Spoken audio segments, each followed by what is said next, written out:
Hello, pet parents, and welcome to BlogPaws 2016.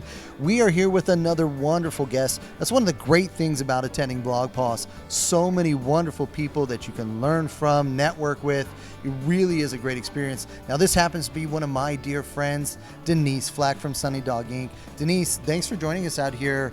I want to talk about what you're going to be sharing with the audience when you're speaking at BlogPaws 2016. Awesome, and I'm also delighted to be called wonderful, so thank you, Rob. I'm going to be on the Fear-Free Initiative with Doctors Marty Becker and Elizabeth Colleran, and I'm excited to be, here with two veterinarians. I always consider myself the person that's the liaison between the pet parent and the veterinarian, teaching our pet parents to make their pets better second best friends with their veterinarians, because we are their first best friends. But it's important that we get our pets comfortable around veterinarians, groomers, obedience trainers, any of the other team that our pets have. And that's what I'm going to be talking about, because the Fear-Free Initiative is about making cats in particular more comfortable at the vet's office, because so many cats don't get the veterinary care they need and just don't ever get there and get the attention, and it's to their detriment. They don't live the healthier, longer lives with us, because it's a frightening experience going in a crate or a carrier and then getting on that cold metal table and being touched and poked and prodded by somebody they may or may not know. Well, and the other thing too is you're the voice for your pet. Absolutely. And so you really have to feel comfortable.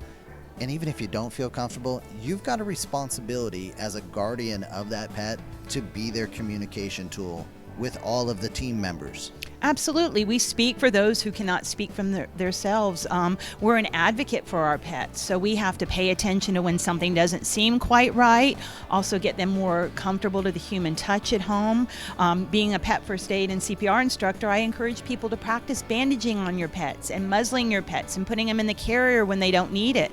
I actually, if your vet so is inclined, like you to put Kitty in the crate with her favorite blanket and toys, maybe even a little catnip if that's what she likes, but take her for that occasional car ride and actually take her to the vet, sit in the office, throw some treats in there, and leave. Let them know that every time they get in the car and go to the vet, it isn't to be, injected with something. That's a great tip there. Wonderful. Now, what's your experience at BlogPaws been like? Oh my gosh. Well, I'm around people that, like me and you, Rob, feel that pets are part of the family. So that's just an amazing thing. And I've seen dogs in all shapes and sizes. I was holding the most adorable kitten last night that just liked to be upside down on her back and be touched, with all these dogs around. I saw Great Pyrenees down to Chihuahuas, and this morning I saw the ferrets in the little potty area. So it's just been fabulous. Yeah, it's a lot of fun. Now, you're really doing a lot of wonderful things throughout the pet world. Let's share some of those with the audience, because, folks, I've got to tell you, if you don't know Denise, you need to know Denise. Well, thank you.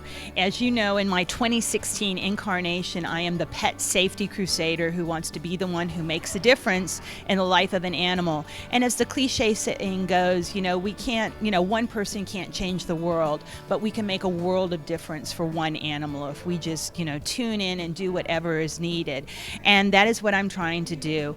I'm launching the first of its kind 2016 Southern U.S. Pet Safety Tour, where I'm going to be traveling 10,000 miles, visiting 18 cities, teaching pet first aid at various animal shelters, pet disaster preparedness, as I call it, at fire stations and to EMS teams, and doing children's book readings, because I have found when we reach the youth, the next generation of animal caregivers, they also share it with their parents and grandparents, and we reach more people and help more animals. Well, I love it. I know you've got a lot more going on throughout the pet world. I want to make sure the folks know where they can follow what you're doing and get the great advice that you're giving out on your website on a regular basis. Thank you. My website is sunnydoginc.com, and you can find tips. You can find where I'm going to be teaching. I'm honored to have taught 10,000 humans in person, and hopefully millions more through great media people like you that let me share far and wide. That is amazing. 10,000 pet parents have learned, and I'm one of them, pet safety from you, pet first aid from you.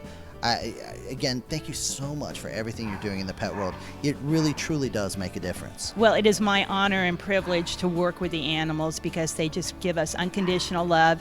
And if we lived in the moment more like they do, I think we'd all be doing better. Absolutely. Thanks again. Thank you for having me.